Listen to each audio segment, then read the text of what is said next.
Hi there, I'm Christine Dunbar from speechmodification.com, and this is my Smart American Accent Training. Welcome to our Vowel Sounds Challenge series.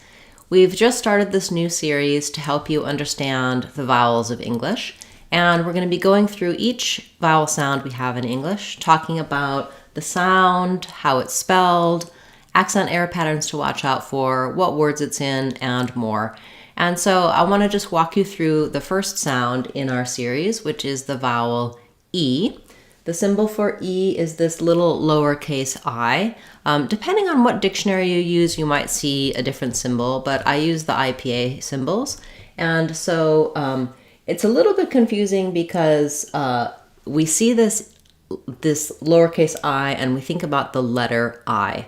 But when it comes to the spelling for the sound E, it's more helpful to think about it like, I often think of it as E, and that's how I use it when I'm rewriting a word for spelling for you in my Word of the Day videos, because this is the typical spelling in English in words like need and seem, keep. We spell the E sound with the letter E, and the name of the letter E is the E vowel as well. But in the dictionary, it'll be the small lowercase I. It's also helpful to know because when you want to be able to look up a word in the dictionary and know what vowel sound it makes, learning the symbol from the dictionary or the IPA is very helpful. So what is E? It's a high front tense vowel. Now, what does that exactly mean? If you watched the beginning of our series, the series intro, I introduced you to the vowel quadrangle, which is basically the shape of the mouth. So vowel sounds happen because of where the sound is made in the mouth. And we actually used the E sound as an example in our intro to understand that we have sounds that can happen in a very small space in the front of the mouth. So when I say E, my tongue is up high and very far forward, and there's just a little tiny space there, E, for that sound to resonate. I always like to use the examples of E and ah for understanding vowels because you can really feel the difference when you say E. You can feel how your jaw is closed, your tongue fills up your whole mouth, E, and there's just that little space, versus when you say ah, you can feel how open the mouth is, the tongue is down low. In fact, the doctor says say ah when they want to see in the back of your throat because your tongue is out of the way and your mouth is more open. So the reason E is called a high front vowel is that it happens high and front. That's where the resonance in the mouth happens. As we learn about all of the vowels in the vowel quadrangle, it will be more and more helpful to understand the placement. In the beginning, I start with E because it's here up in the top corner. It's a high front vowel. It's also a vowel that is in most languages. So most of you have an E in your native language, and you probably actually don't make too many errors in English when you're saying the E sound. But there are a few accent error patterns to watch out for, so we'll talk about those in a moment. I also just want to show you that for our vowel quadrangle, I tend to use anchor words for the vowels. So I call the E vowel the green T vowel. This is because the words green and T both have this vowel and they're spelled in a typical way. So we can see green is spelled with EE and T is spelled with EA. It's up here, it's high in the front. It's also called tense because it's a vowel that has a certain kind of tension. So these vowels in the extremes, the ah, the oo, the e, these are our tense vowels, and typically they are vowel sounds in other languages as well. The lax vowels in the middle, the I, the the the ah, those tend to be more difficult for non-native speakers because you may not have lax vowels in your language or they may not be used the same way. So starting with a high front tense vowel is just a way to get you oriented to the vowel sounds, help you understand them with a vowel that you're probably saying correctly in most words in English. Okay, so what are some of the common words that have E? So we have the word need, keep, easy has two E's, we, and also he, she, me, seem, eat. There's many common words. Leave, for example, leaving. And what I suggest is that you practice using these common words because, of course, E happens in other places as well. But if you master a vowel sound in the most frequently used words, it will generalize to being able to categorize that sound correctly in your brain and use it every place that it belongs. We can also learn some exceptions to the spelling. So sometimes we may have the E may be spelled not in the most typical way with E or EA. We also have letter E here for our spelling. So that's my approach that I use in my online courses, in my Sounds of English course and my American Accent 6-week course, and also here on the channel in our videos about vowels here on the Vowels playlist, that when you're practicing and learning, when you learn which words have the vowel sound, it can really help you to say that sound correctly. So what are the errors that people tend to make on this sound? The main error that I hear for non-native speakers on the E sound is that sometimes they may make a sound closer to I, which is the lax vowel, when the E vowel is not stressed in the word. And what I mean by that is, for example, at the ends of words, like in a word like city, we need to have the E here at the end for this letter Y.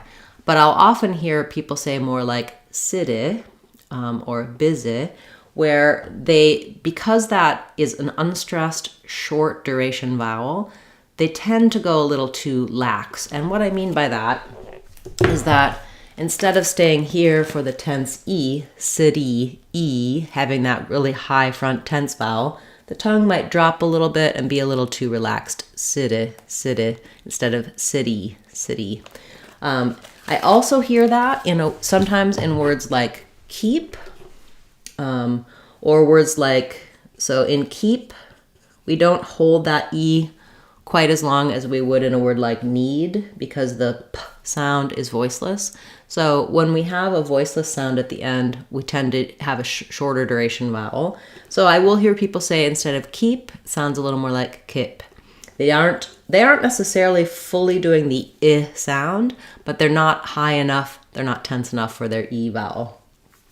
Then the other place I hear this is in words like leave. When there's another word with the lax I vowel, like live, people will sometimes just not make enough difference between leave and live.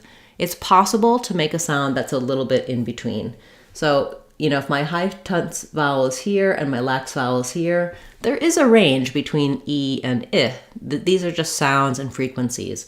And so oftentimes when people have challenge with the I vowel and the E vowel, they'll make something a little bit in between. So rather than leave and live, they might make something a little more like live, which is a little bit in between. It's neither an E or an I. So that's what I often hear with this E vowel. The errors tend to be that the tongue's a little too low, sounds a little too much like I. It's not really exactly right in that high front tense area. Usually, the correction is to learn about the I sound and the E sound, where each of them are, work on both sounds, and bring them apart so that you have a really clear E in leave and a really clear I in live. And we'll talk about the I vowel next in our series, so that should help you. I do also have a number of videos about vowel E and about E versus I here on the channel on this vowels playlist that can help you. And of course, I go into great detail about all of the sounds of English in our Sounds of English course on speechmodification.com, which is a great way to understand the vowel sounds and how they're spelled and to get more detailed help for how to practice with those. Okay, so watching out for our E, not letting it become too lax, is our main error that we have. And then, of course, sometimes we tend to make errors because of how words are spelled. So as I mentioned, the most typical spellings for the E sound are EE and EA, sometimes just E by itself. So we had that in we, he, she. We had EE in need, keep, seem. We had EA and easy, also in words like read or neat, for example. So those are the most common spellings. And when you see those EE or EA, you can usually count on the sound being E. So we also have to look at spelling rules, and I talk about that in separate videos and in my online course, that even though it's typically spelled one way, there are always exceptions to rules. And of course, English is not always consistent in spelling. But you can count on about 95% of the time, if you see EE or EA, it's going to say this E, tense E sound. We also use Y to spell E, and that's usually at the ends of words like in easy or city, and those are the ones to watch out for the accent error patterns on.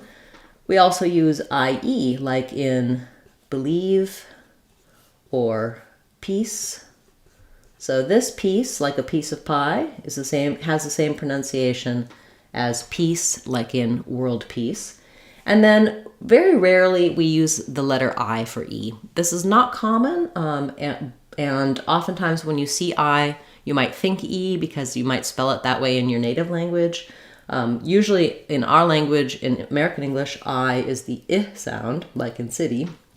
But there are some examples in longer words, for example, like material, EL, IAL is an example where the letter I says our E sound. Okay, so that's the spelling.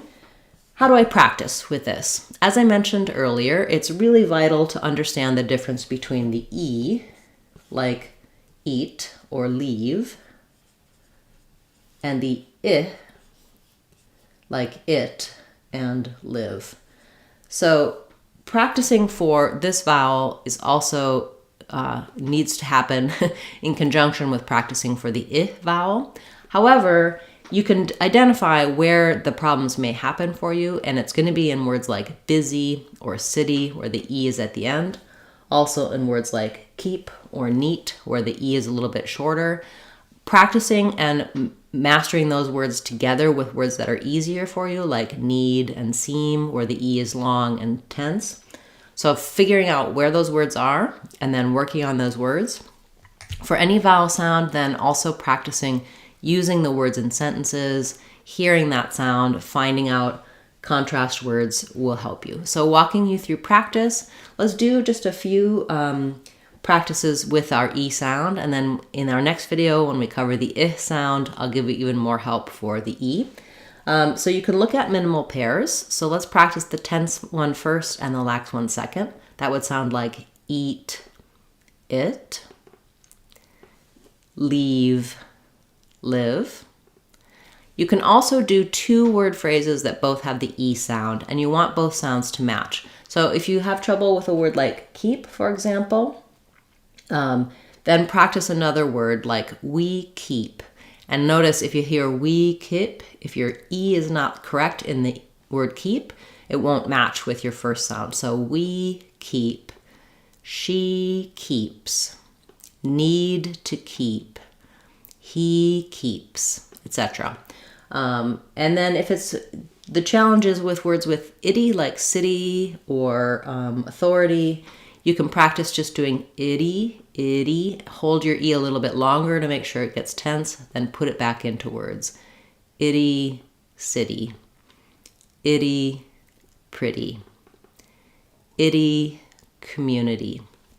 You may also discover that there's other patterns that are challenging for you in those, which is why as we build and work on one vowel at a time, it will be easier to say them correctly and to understand them all.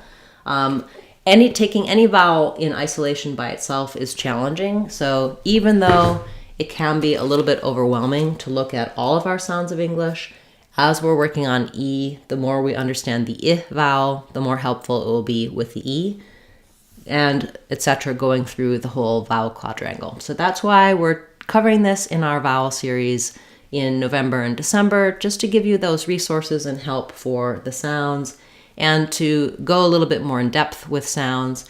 We often, in the videos here on speech modification, are talking about specific words, and of course, breaking down the sounds in the word is one of the strategies we use to pronounce words correctly, but going to it from a sound perspective, really working on getting those fundamentals in those sounds can be very helpful. So if you're impatient and you really want to hear more about the other sounds of English, check out our videos here on the channel on the vowels playlist. We'll continue with this series through the next few weeks and months. You can also get more in-depth help right away in our Sounds of English course on speechmodification.com. And that course is only, it's under $2. It's $1.99. So it's not an expensive investment. It's just something that I like to provide people who want to go a little bit further beyond what you can find here on the channel, and to get some more help for practice, to have videos, audio materials to download, things that you can work on in addition to watching the videos here on the channel. Thanks so much for watching this video and our other videos. I'm looking forward to continuing this vowel series with you. Next, we'll be talking about the I vowel, as in pink pig, and we'll be working our way through the vowel quadrangle. So the next video we'll be talking about the I vowel, and I look forward to seeing you in that. I will also be back again tomorrow with another word of the day, and on Saturday we'll have our live question and answer class. So I hope to see you there. Thanks so much for watching, subscribing. Those of you who have joined as channel members, I especially appreciate your support, and looking forward to seeing you again soon. I'm Christine Dunbar from speechmodification.com. Remember, if you want to sound like a native speaker, you can do it. speechmodification.com. Bye everyone. See you soon.